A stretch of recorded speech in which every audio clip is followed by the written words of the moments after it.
Graham, well, the first question, how's training going so far?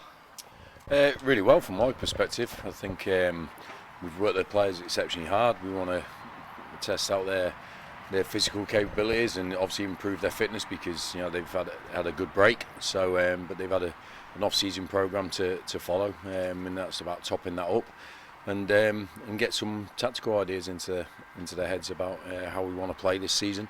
So that's been sort of the last couple of days, more so than the first few days. But I just asked them to commit to everything we put on, and they've certainly done that. So I'm really pleased with them so far. The conditioning for footballers is hugely important, and in League Two there's an added amount of condition you need to be in and work hard. It's the kind of division League Two is. Well, I had the fortune of playing at all the levels, from the old Division 4 right up to the Premier League and the International, and believe me, at every level I had to be fit. The game was from end to end and side to side, and you have to run around for 95 minutes, sometimes 125, with the extended minutes that we'll probably be playing this year as well, with the directives from the FA about timekeeping and stuff. We have to be ready, and we have to be ready for 50 games minimum. That's the target we've put on the players. Can you be prepared to play for 50 games? So the levels I don't think are really important. I think that you go around British football especially, I think, because how we play the game. You have to be a fit guys. Look at the top level, Man Cities and all those guys. They can run and they can move, and that's how they keep the ball so well, because they can make angles for each other. So we're no different. We want to play in a way where we press the ball, we get the ball back, and we can make angles for each other. So to do that, we have to be fit. Graham, last time we spoke, obviously you maybe spoken to one or two players, seen one or two, and that was it. What's your feelings about the attitude? What have you noticed so far in your time actually spending time with the players, the attitude and commitment so far to this season? Like as I said, I spoke to the majority on the phone. 2 or 3 I actually saw face to face, so that was good. But until you work with players and you test them and you communicate with them, and you see if they're responsive to that, they can take it on board, whether they commit to all the tasks you put in front of them. That's when you really get to know a player, and then only then you get into the season, then you learn about them a little bit more. So it's an ongoing process. But what I've seen in the first 4 or 5 days is there's a group of players that want to win. Obviously coming on the back of a difficult season, but we're just talking about what we need to do going forward. So apart from me just mentioning it, then we have not spoke about it. That's the reality. It's in the bin as far as I'm concerned. It's about a new beginning. So we're just judging the players on the last 4 days so far and what they do in the future. And if we can just talk a little bit about the new signings, because we haven't had an opportunity to discuss them. We'll start with Cameron Norman. What tell us a little bit about him. Well, we like our fullbacks to be good athletically, to get up and down the pitch and to attack as well as defend. I think there's physical attributes that we need to be successful in League Two. There's a resilience about him, as he's played nearly every game, I think, for the last 2 seasons, which we want to get from all our players. He's motivated. When I spoke to him before signing, he wants to win, he wants to progress his career, he's got all the attributes to do that, and so we were, I have got a profile of each position and player, and he fits it perfectly. So and then what he's shown us in the first few days is exactly what we thought we were getting. So we're really pleased to bring him on board. And Alex Gilbie, a player, knows this club very well, of course, being here previously, and a player with the kind of experience in League Two, recent experience in League Two you want, a promotion experience.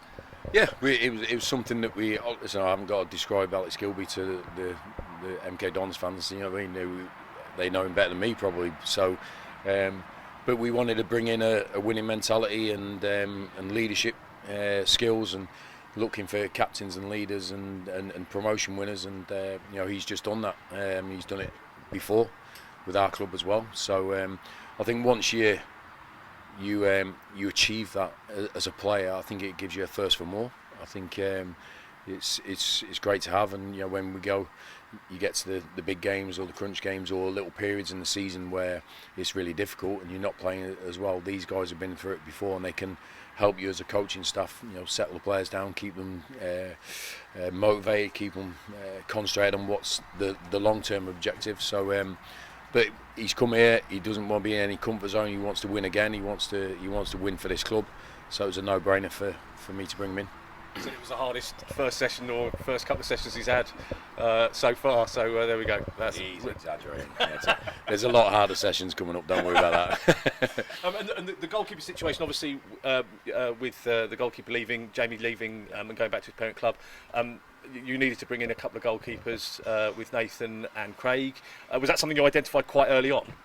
Yeah, I think it's something I know from past experience that how important goalkeeping position is to the rest of the team, not just in the goal, obviously the obvious one of saving shots and keeping the ball out the back of the net, but the whole temperament side of it. I think goalkeepers can really affect the mentality of the rest of the team, and so there's certain things that I look for in a goalkeeper that can sort of drift through the team, because I've been there as a player, as a defender before.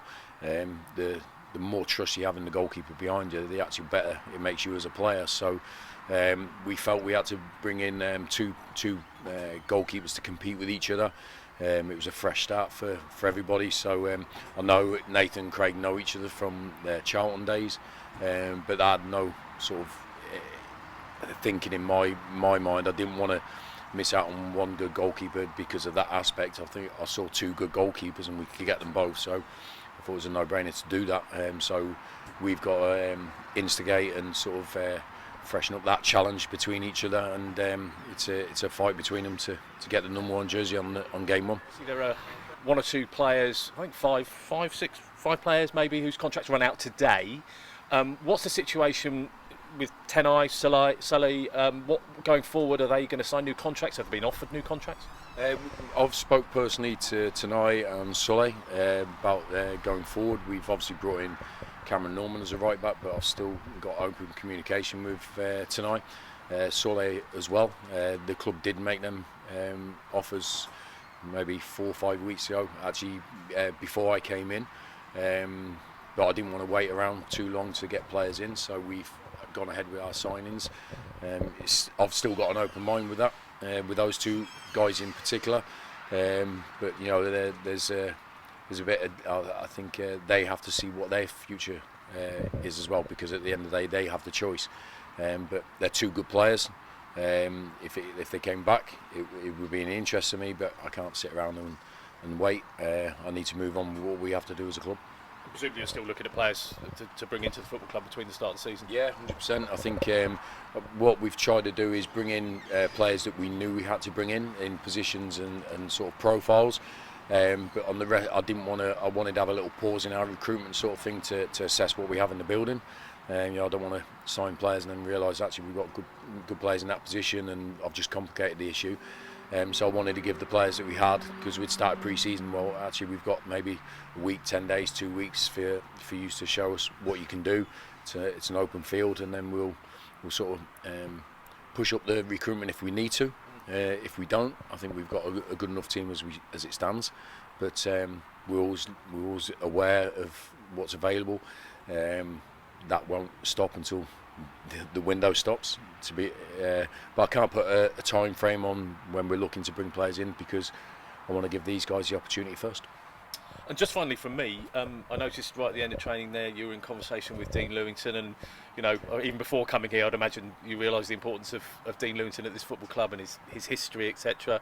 The relationship between you and him is obviously vitally important as well.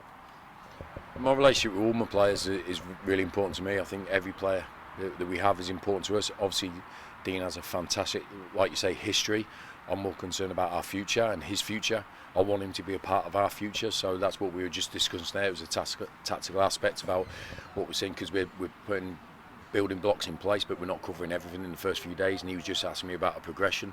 So it was great that he sees that, and we can discuss it with it, because we want all our players to understand what we want, and I think it helps when we've got intelligent senior players that can take that on and actually pass that message on to younger players on the pitch and in the change room. So no, but what I've been impressed with Dean, he's thrown himself into absolutely everything, and it has been a tough week, I'm not going to lie, but it's a tough season. We've got 50 games to go and win, and so we have to put building blocks in place, but I value every single player, every single human being in our club, but listen, obviously Dean, forget about his history.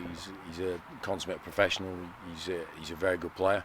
So that's my interest in him. You know what I mean? I'll leave the rest to everybody else. Yeah, taking your time with working on who you might want to keep in the squad. Would there potentially be outs as well? Obviously, we've seen Will Grigg leave the club last week. Yeah, potentially. Like I said, it's obviously apart from the players we've brought in, they'll be staying. But yeah, look, there's good players in that squad, but there'll be players in there which other clubs might covet, but there'll be a value on those players. You know, we don't have to sell. That's the thing. We want to win as many games as possible this season. We want a successful season. So the more good players I have available to me, the better position we'll be in. But then there'll be players that we deem that they might not play enough games for them, and we might give them the opportunity to go and play games elsewhere. But it's really early. I didn't want to look at videos of last season. I want to judge them with my own eye and what we ask of them, because we're going to play it a way that we feel is right for us.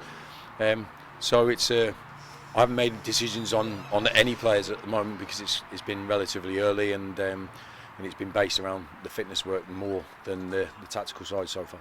Well, that was going to be my next question, actually. What is it that you work on in these first couple of weeks, and you know, what is it that the players will be starting to look at in the next few weeks for training with you? Well, look, the first couple of days is purely physical. We want to test players straight away to see how they've come back from their summer. Obviously, we went around to set things in motion in the off season. So we want to see exactly where they are physically, because that will give us an idea of whether they can do what we want football wise, but it's how they improve each day.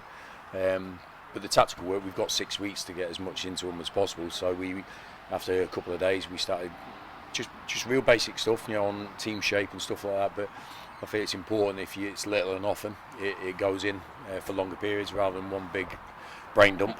I think that's really difficult to manage. So it'll be little and often, we'll increase it, but we don't want to go to step 3 and 4 if they don't understand step 1 and 2. So we have to make sure that that's in place first, and they understand that, and that everyone's clear on that, and then we can step it forward. So, but all through pre-season and through the season, our training week will always have physical elements in it as well. In the actual football sessions, you know, it's something that's without that base physical fitness and injury resistance that you build up in these times, then you won't be able to play the football to win games anyway. So we know the process that we have to go through, but it's yeah, so each week will look different, but there'll always be a physical and tactical element.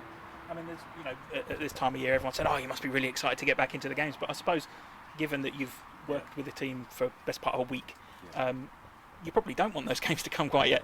No, not for me. No, I think there's a lot of work to do on the training pitch, and sometimes games can get in the way. It can break up your training rhythm, and it can sort of the not the need, but the urge to look after them the day before a game actually affects that day, and then the day after, where instead of having 3 block days to really get some information in, it breaks it up. So I'm happy with our games programme. It was set in place before I got here, but I was delighted with it. I didn't want to add to it, didn't want to take away from it. I think it's really settled well.